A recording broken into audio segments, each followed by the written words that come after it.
Oddiy misol, hozirda Rossiyada Tinkoff bank kartalarini bloklab qo'ygan, shotingizni bloklab qo'ygan va pulingizni olib chiqara olmaysiz. O'sha uchun men hisoblayman, kriptovalyuta eng xavfsiz tizimlardan biri. Hech qaysi insonga kriptovalyutani jo'natib, u menga ko'paytirib berar ekan, u menga ko'p qilib berar ekan va qaytarar ekan degan narsa bo'lsa, bilingki, u mashinani 100% sразу bloklaymiz, sразу удалить qilamiz, gapirib ham o'tirmaymiz.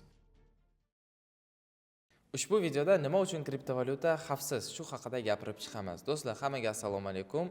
Sizlar bilan Samoydin va siz Crypto Boss kanalidasiz. Va bugun sizlarga kriptovalyuta nima uchun xavfsizligini tushuntirib beraman. Ko'pchilik kriptovalyutani xavfli deb o'ylaydi. Pul yo'qoladi, kriptovalyuta yo'qoladi, birja yopilib qoladi, hakerlar birjani buzib kirishi mumkin, pulni o'g'irlashi mumkin. Lekin unaqa emas. Aslida kriptovalyuta dunyodagi eng xavfsiz moliyaviy tizimlardan biri deb hisoblanadi. Qanday qilib deyishingiz mumkin? Men sizlarga ushbu videoda hammasini batafsil tushuntirib beraman. Birinchisidan boshlaymiz. Bu blockchain. Tasavvur qiling, hamma tranzaksiyalar bitta katta daftarga yoziladi va ushbu daftarni hech kim o'zgartira olmaydi, o'chira olmaydi va hech qanaqa o'zgartirish kirita olmaydi. Eng asosiysi shu. Desentralizatsiya, ya'ni bu nima degani? Ma'lumotlar hech qachon bitta kompyuterda yoki bitta bankda yoki bitta qog'ozda saqlanmaydi, balki minglab kompyuterlarda saqlanadi. Nima deb o'ylaysiz? Hozirda O'zbekistonda trend populyar bo'lgan biznes turlaridan biri deb gapirib chiqishadi ko'pchilik. Bu mining biznesi, mining firmasi.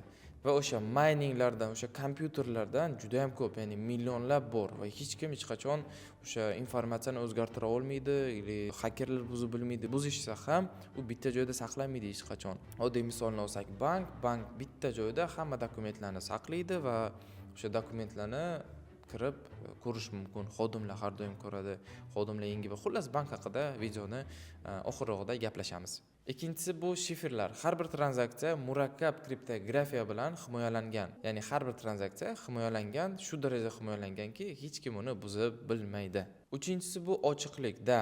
Har bir operatsiya blockchain orqali qilinadi va har bir operatsiyani kuzatish mumkin. Va eng qiziqarlisi, blockchainlarni hech kim o'zgartirib bilmaydi. Hattoki hakerlar sizni kompyuteringizni buzib kirsa, yoki boshqa birovning kompyuterini buzib kirsa, blockchainga o'zgartirish kirita olmaydi. Bu imkoniyatsiz blockchainni o'zgartirish. Kelinglar endi sizlar bilan kriptovalyutani xavfsiz saqlash haqida gapirib o'tamiz. Men video qilganman Instagramga kriptoni xavfsiz saqlash usullari. Bizda 3 ta usul bor. Birinchisi bu sentralizovanniy birjalarda saqlashimiz mumkin. Ikkinchisi bu холодный kosheloklarda saqlashimiz mumkin. Uchinchisi bu горячий kosheloklarda saqlashimiz mumkin. Горячий koshelok bu Phantom, MetaMask, Trust Wallet, Tonkeeper. Горячий kosheloklar bu nima desangiz, siz misol uchun USDT yoki biror bir kriptovalyutangizni sentralizovanniy birjada emas, o'sha koshelok hamyoningizda saqlasangiz, issiq hamyon yoki горячий koshelok deymizmi, hech kim uni buzib bilmaydi. Lekin faqatgina o'sha hamyonni kodini hech kimga bermagan bo'lsangiz. Oddiy misol, agarda siz bankka pulingizni qo'ysangiz va bank misol uchun siz kod qo'yasiz, yoki ism, familiya, pasport orqali olib bilishingiz mumkin o'sha pulni-da. Lekin garantiya bormi o'sha biror bir kishilar kirib bankni pullarni olib chiqishi yoki bank pulingizni zamorozka qilishi va shunga o'xshagan narsalar bo'lishi, yoki informatsiyangiz chiqib ketishi, o'sha qanaqadir misol uchun parollar qo'yishingiz mumkin, shotingizni bloklab qo'yishi mumkin. Oddiy misol, hozirda Rossiyada Tinkoff bank kartalarini bloklab qo'ygan, shotingizni bloklab qo'ygan va pulingizni olib chiqara olmaysiz. Va bu narsa yangilik emas, ya'ni oddiy misol, hech qachon men banklarga ishonmasdim. Tinkoff, Sber, ularda katta pul ushlamasdim hech qachon va hech kim bilmaydi. Любой kun kelib bank bloklab qo'yishi mumkin shotingizni va pulingizni ola olmaysiz. Davom etamiz. Issiq kosheloklarni xavfsiz tomoni bor, xavfli tomonichi desangiz, agarda siz o'sha privat ключ degan narsa bor, uni ikkita so'zdan tashkil etilgan kalitli so'zlar bor. O'sha so'zlarni sizga birinchi marta kirgan vaqtingiz beradi. Siz rasmga olishingiz mumkin, yozib olishingiz mumkin va biror joyga saqlab qo'yishingiz mumkin ushbu so'zlarni. Misol uchun telefoningizni kimdir o'g'irladi deylik. Yoki telefoningizni kimdir взломать qildi, qaysidir haker va sizni Phantom koshelokingizga yoki Trust Wallet koshelokingizga kirmoqchi. Kirganidan keyin u parol keladi, parol so'raydi undan. U parolni bilmaydi. Zabul parol qiladi misol uchun. Zabul parol qilganingizdan keyin siz o'sha 12 ta privat ключni yozishingiz kerak. Agar ushbu insonda 12 ta privat ключ bo'lmasa, u hech qachon pulingizni boshqa joyda perevod qilib bilmaydi. Ya'ni o'sha privat ключni biz saqlashimiz kerak, xavfsiz bo'lgan joyda. Yozib olishingiz mumkin qaysidir daftaringizga, dokumentlaringiz bilan olib yurishingiz mumkin yoki boshqa biror telefon, ikkinchi telefon, hech kim bilmaydigan telefonga tashlab qo'yib, o'sha telefonni faqat uyda ushlab turishingiz mumkin. Xullas, xavfsiz saqlash yo'llari juda ham ko'p. U o'zingizni sharoitingizdan yaratib xavfsiz saqlashingiz mumkin. Davom etamiz. Холодный кошелек, ya'ni sovuq hamyon. Bu nima? Xullas, fleshka misoliga keltiraman. Siz fleshkani ichida kriptovalyutani saqlaysiz. Ya'ni u kriptovalyutaga dostуп olish uchun faqatgina fleshkani olib kompyuterga qo'yish kerak va o'sha privat ключni yozish kerak. Bu holda nima uchun eng xavfsiz variant deb hisoblanadi? U fleshkani hech qachon haker kompyuteringizni, telefoningizni взломать qilsa ham, yoki biror kishi o'g'irlab olsa ham, telefon, parol, hamma narsani bilib olishi mumkin. Lekin kriptovalyutaga dostуп olish uchun o'sha insonga fleshka kerak. Hamma kriptovalyutangiz, hamma pullaringiz o'sha fleshkaning ichida bo'ladi. Siz kirmoqchi bo'lsangiz, fleshkani olasiz, fleshkani qo'yasiz, parolni terasiz va kriptovalyutangizga sizga dostуп bo'ladi. Bu eng xavfsiz saqlash usullaridan biri. Sentralizovanniy birjalarda saqlab bo'ladimi pul desangiz, ya'ni Bybit, Binance, MEX, BinX va shunga o'xshagan birjalar juda ko'p va top 5 talikka kiradiganlar bu Bybit, Binance, Bitget, MEX kiradi. Shularga ishonish mumkin. Bular top 5 talikka kirgan va xavfsiz hisoblanadi.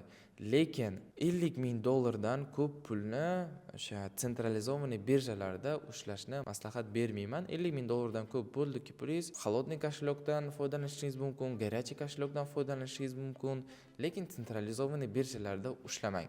Ular pulingizni olmaydi, ular pulingizni bloklab qo'ymaydi. Birjani o'zi hech qachon pulingizni olmaydi, lekin moshenniklar, hakerlar bor. Ular sizni pulingizni qandaydir qilib olishi mumkin. Yo'llari bor. Hozir uni ham sizlarga tushuntirib beraman. Davom etamiz. Yana bir riski bu firibgarlar, ya'ni moshenniklardan ehtiyot bo'lish. Kriptovalyutani o'g'irlashni usullari juda ham ko'p. Buni moshenniklar qiladi. Buni birinchi o'rinda kim qiladi? Hozir O'zbekistonda ham ko'rganman reklamalarda. Pulingizni bering, men bir kunda 2 barobar, 3 barobar qilib ko'paytirib sizga qismini qaytaraman. Ya'ni har kun pulingizni ko'paytirib, har kun foiz sizga beraman.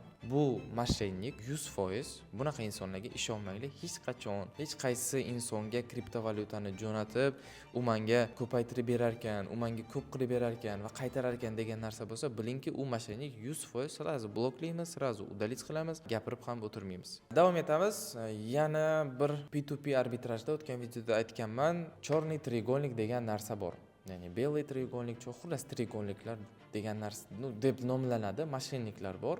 Nima qiladi? Oddiy misol tushuntiraman. Men kriptovalyuta sotib olmoqchiman. Bitta insonga yozaman: "Salom, men sendan 1000 ta kriptovalyuta sotib olmoqchiman. Faqatgina pulni o'zimning kartamdan emas, boshqa kishidan tashab beraman." U xo'p deydi. 15 minutga order ochiladi. 15 minut vaqtning ichida men o'sha P2P ni qilishim kerak. Boshqa insonga yozaman: "Salom, men senga kriptovalyuta sotmoqchiman" deyman. Unga adres jo'nataman. Bu inson menga pulni jo'natishi uchun, USDT-ni jo'natishi uchun unga pul kelish kerak birinchi o'rinda.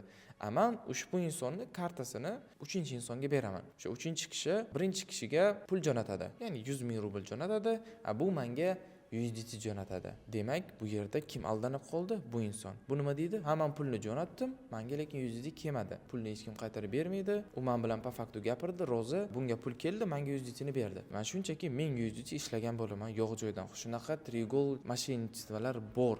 Bu yerda jertva bir kishi bo'ladi, lekin men pul ishlagan bo'laman. O'sha uchun bu narsadan ehtiyot bo'lish kerak. Bu narsaga duch kelmaslik uchun bizga ko'proq bilim kerak, bizga ko'proq praktika kerak. Bu narsaga tushib qolmaymiz.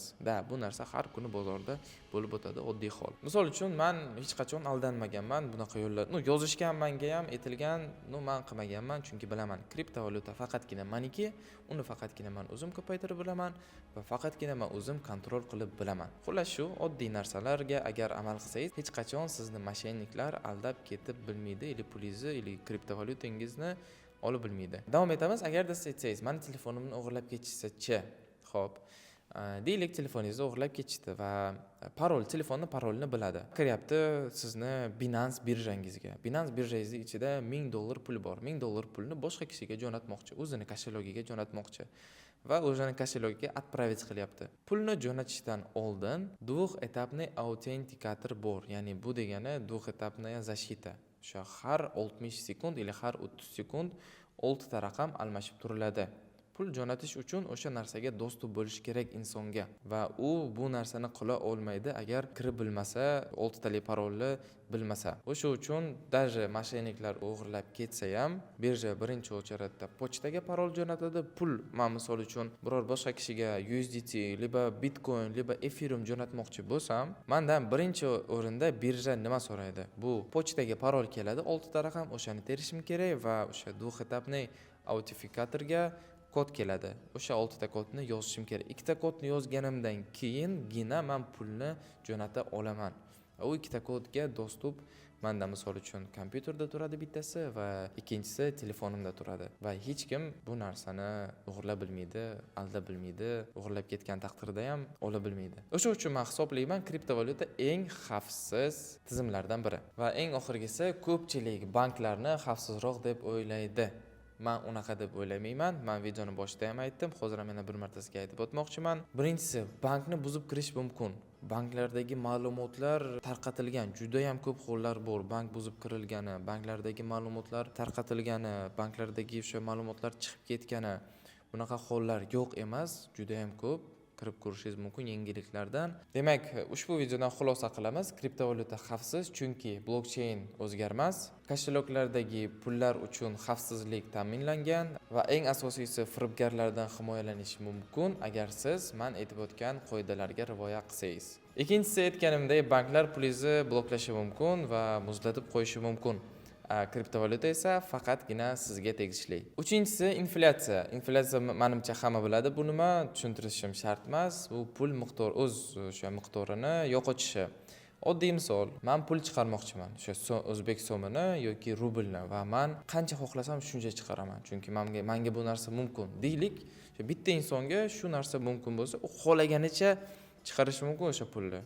Yoki dollar xohlaganicha chiqarishi mumkin dollarni, rubl xohlaganicha chiqarishi mumkin. U odamdan bog'liq. Xohlasa chiqaradi, xohlamasa chiqarmaydi.